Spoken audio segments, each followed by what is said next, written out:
ठीक है। तो ना स्क्रीन शेयर भी कर दूं मैं आपको एक बार। शेयर। नहीं नहीं, अभी कोई पकड़ के किसी को नहीं लाना है, अभी यहीं बैठो और मेरी राम कथा सुनो सब बैठ के। ये कोई किसी को पकड़ने नहीं जा रहा है अभी। मैम इधर जाए उधर जाए। अरे इफ्रा, लाइट नहीं है अभी, लाइट नहीं है तो इसलिए मैं नहीं कर पाऊंगी, ठीक है ना बेटा, जैसी लाइट आ जाएगी मैं कर दूंगी। नहीं तो फिर मेरा लैपटॉप भी डिस्चार्ज हो जाएगा और फिर अपन अलग अलग हो जाएंगे। देखो, तो अपन ये मैंने बता दिया 5-6 चीजों में होने वाला है। ठीक है, तो अब एक एक के अंदर हम एक बार देख लेते हैं यार, बहुत इजी सा है, सब कुछ सॉर्टेड है। अभी बस एक बार मैं ना आपको बता देती हूँ इसके अंदर क्या होने वाला है।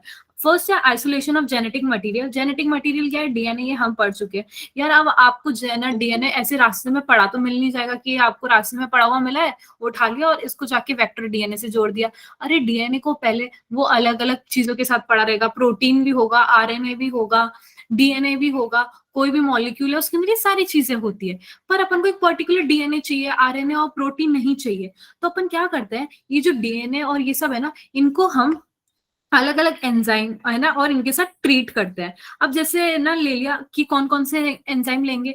एक हो गया, हमने जैसे आपने पढ़ा होगा, लाइजोजाइम, सेल्यूलेज, काइटिनेज, ये सब के बारे में आपको पता है। अपन इनके साथ ना देखो, लाइजोजाइम, नेक्स्ट स्लाइड पे लेते हैं अपन, लाइजोजाइम के साथ ट्रीट करवा देंगे है ना। किसके साथ? सेल्यूलेज के साथ ट्रीट करवा देंगे। एक सेकेंड, लाइजोजाइम, सेल्यूलेज, काइटिनेज। ठीक है, ये तो आपको पता है, ये बैक्टीरिया वाला आ जाएगा। बैक्टीरिया है तो लाइजोजाइम आएगा, सेल्यूलेज है तो प्लांट सेल आ जाएंगे, और काइटिनेज है तो फंगस। ठीक है, अब हमें पता है कि जब genes are located on long molecules of DNA, ठीक है, कि हिस्टोन प्रोटीन वगैरह प्रेजेंट है और सब कुछ ही प्रेजेंट डीएनए में होता है, ये डीएनए की कैरेक्टरिस्टिक अपन को पता है। अब जो आरएनए है ना, सुन रहे मेरी बात, the RNA can be remove with treatment with ribo nucleus. RNA जो है उसको कैसे रिमूव करेंगे? राइबो, मैंने क्या बताया था, सबको अलग अलग करना है। आरएनए को राइबो न्यूक्लियस से करेंगे, प्रोटीन है उसको कैसे करेंगे? प्रोटीएस से। क्लियर है सबको? सबको क्लियर है? नाम सेम सेम है यार, ये सब तो आपको पता है, इसलिए इतना ज्यादा इसको कुछ पढ़ने का जरूरत नहीं है।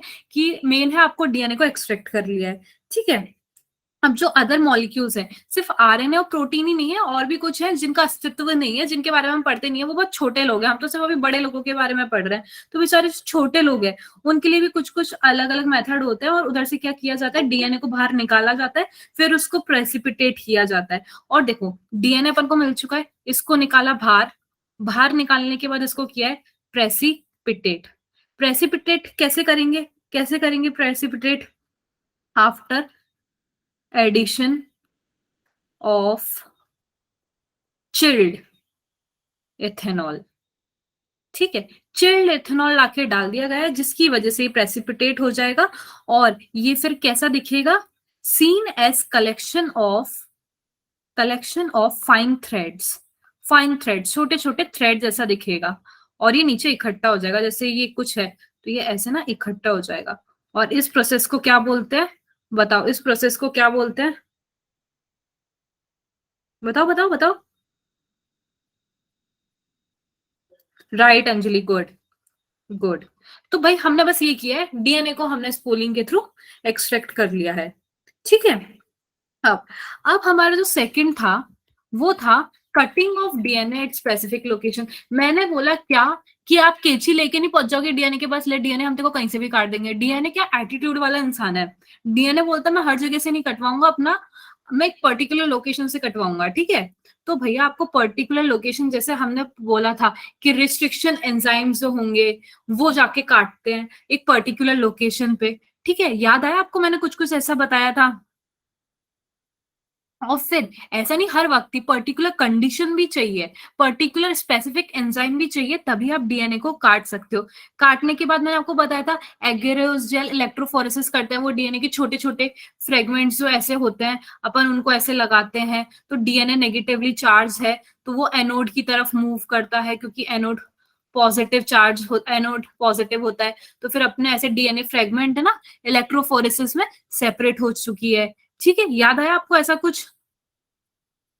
ठीक है, तो भैया अब डीएनए के फ्रेगमेंट्स आ चुके हैं, डीएनए अपना कटवा के अलग अलग हो चुका है। ठीक है, डीएनए अब क्या होगा, तब हम इनको जोड़ेंगे। तो जोड़ते कैसे, मैंने आपको बताया था कि सोर्स डीएनए और जो वेक्टर डीएनए होता है, इनको हम लाइगेज से जोड़ते हैं, ये मैंने आपको बता चुकी थी। ठीक है, याद आ रहा है ना सबको?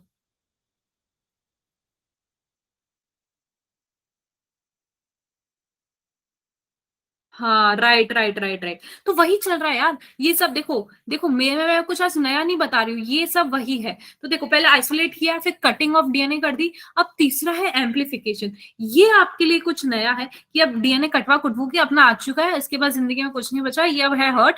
तो अब ये एम्पलीफाई करना चाह रहा है। एम्पलीफाई से मतलब समझो कि, मतलब मल्टीप्लाई, बढ़ना चाह रहा है नंबर में।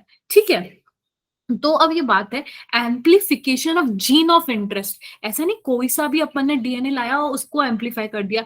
जीन ऑफ इंटरेस्ट बोले तो हमारा जिसमें इंटरेस्ट है, हम इसको बढ़ाना चाहते हैं, हम उसी को एम्पलीफाई करेंगे। तो बेटा ये जो देखो, एम्पलीफाई किस प्रोसेस से होता है? PCR, polymerase chain reaction. Polymerase reaction, chain reaction ना 3 स्टेप में होती है।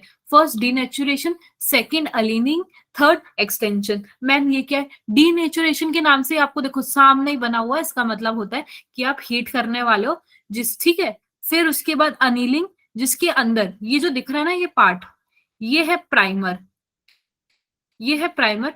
और यहाँ पे कितने प्राइमर है? 2। तो मैम प्राइमर क्या होता है, हमें तो समझ ही नहीं आ रही ये बात। ये तो प्राइमर ऐसा लग रहा है दीवार पे हमें पेंट करना है, उसको शाइन देनी है। नहीं नहीं नहीं, ये वो प्राइमर नहीं है। ये ऑलिगो न्यूक्लियोटाइड की सीक्वेंस है। किसकी? Oligo nucleotide. और ये कॉम्प्लीमेंट्री होती है इस वाली सीक्वेंस के। जैसे यहाँ पे 3 है, तो यहाँ पे 5 है, यहाँ पे 5 है, तो यहाँ पे 3 है। कॉम्प्लीमेंट्री है तो कॉम्प्लीमेंट्री तो पता है, ये यहाँ पे अपना प्रोसेस आगे बढ़ाने के लिए लगवाई गई है यार। इसको जोड़ेंगे एक के साथ, तभी तो ये यहाँ पे दूसरी स्ट्रैंड बना पाएगी, है ना बेटा? तो पहला है डीनेचुरेशन, दूसरा है अनिलिंग, तीसरा एक्सटेंशन, मतलब भरने का काम। तो डीनेचुरेशन में क्या किया, पहले अपन ने इसको हीट किया। अनिलिंग में हमने क्या कर दिया, फिर यहाँ पे लाके, ये देखो, ये 2 स्ट्रैंड थी, 1 स्ट्रैंड 2 स्ट्रैंड। तो अब ये 1 स्ट्रैंड अलग हो चुकी है, दूसरी स्ट्रैंड अलग हो चुकी है। 1 स्ट्रैंड पे हमने लाके लगाया एक प्राइमर, दूसरी पे लगाया एक प्राइमर, जिसकी सीक्वेंस अपोजिट है। ठीक है, फिर हम क्या करते हैं, डीएनए पॉलीमरेज यानी टेक पॉलीमरेज और डीऑक्सी न्यूक्लियोटाइड्स को ऐड करते हैं, जो क्या करवाते हैं, एक्सटेंशन में हेल्प कराते हैं। ये बैठे बैठे एक्सटेंशन नहीं कर सकते ना, एक्सटेंशन होगा इन इसकी वजह से। और ये ऐसे देखो, ये छोटू सा प्राइमर था यार, इतना छोटू सा, और ये अब बढ़ चुका है, इतना बड़ा हो चुका है। अब मैम ऐसी अगर हम काफी सारी साइकिल करा दें, तो इतने बिलियंस में बन जाएंगे ये। तो हम इतने सारे बिलियंस में लेके क्या करेंगे? बताओ क्या करेंगे हम? मतलब ये याद रखना है, 1 बिलियन कॉपीज तक बन जाती है, 1 बिलियन कॉपीज बन जाती हैं।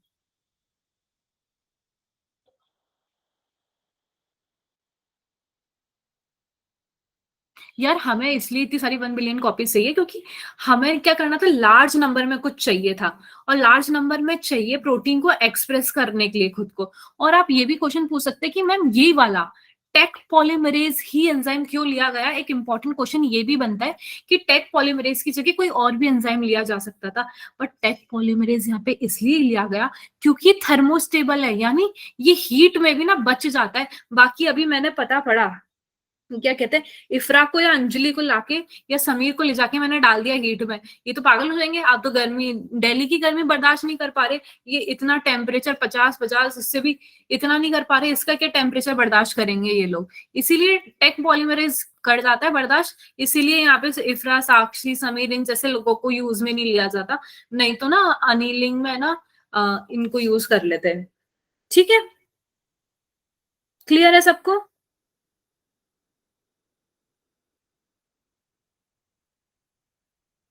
यहाँ तक सबको समझ आ गया ना? किसी को कोई कंफ्यूजन तो नहीं है?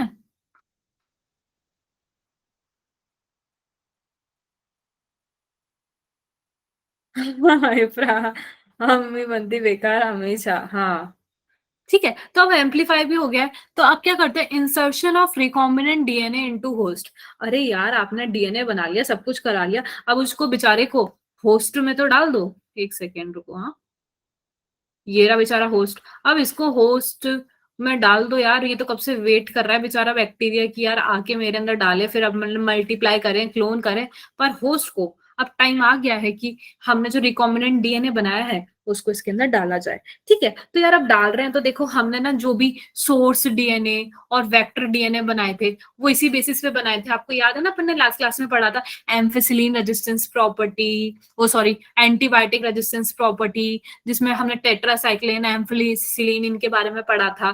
तो यार बेटा, इन चीजों को एक एग्जाम्पल था ये, कि हम अगर किसी को भी ऐसा लेते हैं जिसकी एक प्रॉपर्टी है, कोई भी एक डीएनए लिया जिसकी प्रॉपर्टी है एंटीबायोटिक रेजिस्टेंस, तो वो हम जब जोड़ रहे हैं तो ओवरऑल इस डीएनए के अंदर वो प्रॉपर्टी आ चुकी है, तो इसको हम इसके अंदर डाल के क्या कर रहे हैं, हमें इस ऑर्गेनिज्म के अंदर वो प्रॉपर्टी लाना चाह रहे हैं, है ना। समझे ना, अपन ने इसलिए इतना एंटीबायोटिक रेजिस्टेंस करवाया, इतना ही माथा इसलिए खवाया अपना, कि भाई उस डीएनए में हमने वो प्रॉपर्टी डाल के इवेंचुअली इस बैक्टीरिया में वो प्रॉपर्टी डाल दी है कि भैया वो एंटीबायोटिक रेजिस्टेंस के अकॉर्डिंग अपने आप को एडजस्ट कर ले। तो ऐसे ये जो इंसर्शन है ना रिकॉम्बिनेंट डीएनए का, वो इसलिए इसमें किया जाता है और इसीलिए हम कुछ कुछ अलग अलग प्रॉपर्टीज लेते हैं। फिर आता है obtaining the foreign gene product. अब देखो ये इसके अंदर भी जा चुका है, अब क्या मैम आगे क्या, ये तो इसके अंदर चला गया, क्लोन कर लिया, अब क्या, अब आगे बताओ क्या करेंगे। देखो ये सब क्यों किया मैंने बताया, अल्टीमेट एक प्रोटीन चाहिए हमें, डिजायर है कोई चीज, जैसे हमें भी डिजायर था या तो इसको एम्फिसिलिन रेजिस्टेंस बना दो, या हमें कोई अलग सी जो चीज है जो हमें कोई जीन को एक्सप्रेस करवाना है, या कोई क्वालिटी है हमें वो चाहिए, या कोई प्रोटीन है हमें वो चाहिए, तो मतलब कोई भी प्रोडक्ट है हमें जो चाहिए, ठीक है। तो ये सब हमने उसके लिए किया, और इसके लिए क्या किया, हमने इसको इसके अंदर डाल दिया है। ठीक है, तो हम इसके अंदर वही करने वाले हैं, जब इसको इसके अंदर डाला तो क्लोनिंग हुई है, क्लोनिंग क्या कर रही है, सेम बहुत सारी कॉपीज बना रही है। ठीक है, यहां तक सबको क्लियर है ना। और ये सब सारी चीजें हैं, हमें जो कोई भी प्रोडक्ट है वो यार लार्ज स्केल पे चाहिए होता है, और लार्ज स्केल पे क्यों चाहिए यार, छोटे से स्केल में लेके क्या करोगे, लार्ज स्केल में से भी ना चीजें बहुत सारी प्योरीफाई होती है आगे जाके। ऐसा नहीं लार्ज स्केल इतना सारा बन के इकट्ठा हुआ तो कचरे की तरह उसी को काम में ले लिया, नहीं बेटा, आगे बहुत सारे चीजें प्रोसेस होते हैं जिसके बारे में अभी अपन पढ़ने वाले हैं। ठीक है,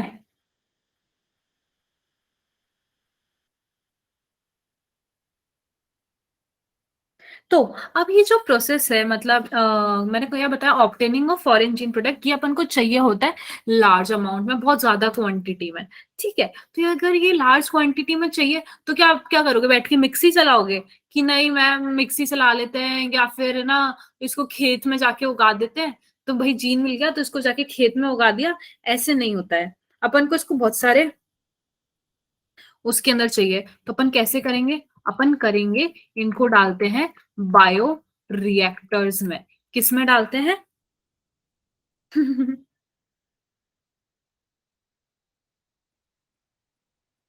ठीक है, तो बायो रिएक्टर्स यार बहुत सारे तरह के होते हैं, जैसे आप देखोगे ये सिंपल, एक तो होता है simple stirred tank bioreactor, ये आपके एनसीईआरटी में डायग्राम दे रखे हैं इनके बेटा, है ना, वो आप एक बार देखना, वो डायग्राम देखना। एक होता है स्पार्ज स्टेर टैंक बायोरिएक्टर। ठीक है, अब देखो क्या होता है, इन बायोरिएक्टर्स में क्या किया जाता है कि एक तरफ से ना सैंपल को कंटिन्यूअसली डाला जाता है, कंटिन्यूअसली डाला जाता है, और दूसरी तरफ से कंटिन्यूअसली निकाला जाता है। तो ऐसा क्यों कर रहे हैं कि मतलब कंटिन्यूअसली, आप अगर एक बार ऐसा कर दो ना कि एक बार डाल दो फिर बनता रहेगा फिर निकालो, तो यार बहुत कम बन पाएगा, आप कितनी बार टैंक को खाली करोगे, करते रहोगे। अब एक चीज आप कंटिन्यूअसली डालते रहो निकालते रहो, ये जितनी देर चलता रहेगा उतनी देर ये पूरा प्रोसेस बनता रहेगा, इसलिए अपन ऐसा करते हैं, और इसकी वजह से क्या होता है, बहुत सारा हमें लार्ज स्केल पे मिल जाता है। अब जैसे ये जो रिएक्टर्स हो गए, इनकी क्या खूबी है कि यार इनमें ना बबल्स, एयर बबल्स, आप एयर कंटिन्यूअसली प्रोवाइड करवा सकते हो। इसके अंदर ना देखो क्या होता है, मोटर प्रोवाइड की होती है जो इंडिकेट करती है चीजें। ठीक है, फोम मेकर होता है, किसी किसी चीज में जरूरत होती है कि भैया जो पूरा प्रोडक्ट है वो ऊपर आ जाए। तो हर रिएक्टर ना अलग अलग उसके हिसाब से अलग है। स्टेराइल एयर का भी वो दे रखा होता है जो कंटिन्यूअसली एयर प्रोवाइड करवा रहा होता है कि ग्रोथ किसकी एरोबिक की करवानी है, एनारोबिक में करवानी है। तो वो डिपेंड है कि हम किसको उगा रहे हैं, किसको मार रहे हैं। ठीक है, बस इतना सा काम है। और फिफ्थ आ जाता है डाउन स्ट्रीमिंग प्रोसेस। क्या आ जाता है? Down streaming process. Down streaming process में क्या है कि आपने इतना सब कुछ बना लिया, इतनी सारी क्वांटिटी में बना लिया, अब आप पता पड़ा इसको मार्केट में लेके लॉन्च करने निकल चुके हो आप। ठीक है, तो भैया जब आप बायो है ना, मोनिका जो है ना बायो इतना सारा क्वांटिटी में लेके निकली थैला भर के और बोली कि मुझे बेचना है, तो उन्होंने क्या किया भैया, मोनिका फर्जीवाड़ा मचा रही थी, मोनिका स्कैम कर रही थी, पकड़ में आ गई कि आपका ये जो माल है ये बिल्कुल नकली है, हम इसको मार्केट में आने ही नहीं दे रहे। देखो मैं आपको एक अच्छी चीज बताती हूँ, मेरा ना नेटवर्क आ चुका है, लाइट आ चुकी है, ये लो चली भी गई, बहुत बुरा हुआ। चलो कोई ना,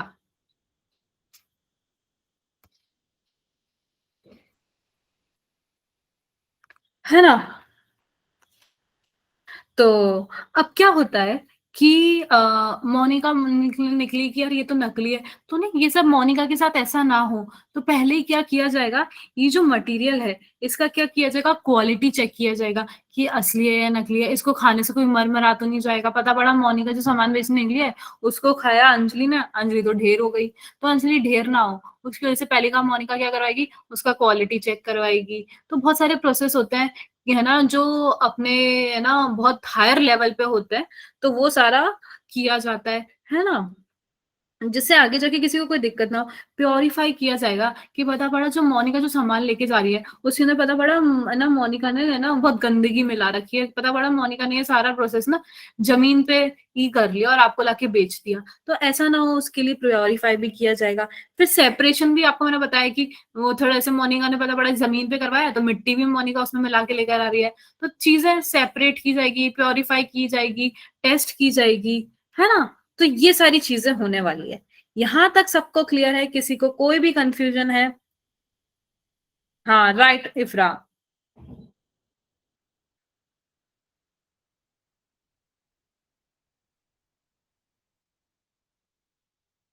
बताओ किसी को भी कोई कंफ्यूजन है? ये चैप्टर हमारा खत्म हो चुका है ना। इजी था ना यार, किसी को हार्ड लगा? मेरे को नहीं लगता इसमें हार्ड लगने वाला ऐसा कुछ था वैसे।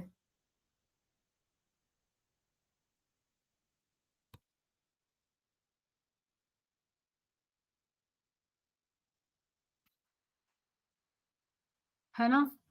तो आई थिंक ये हो गया है, तो मैं इसका रिकॉर्डिंग बंद कर देती हूँ। स्टॉप।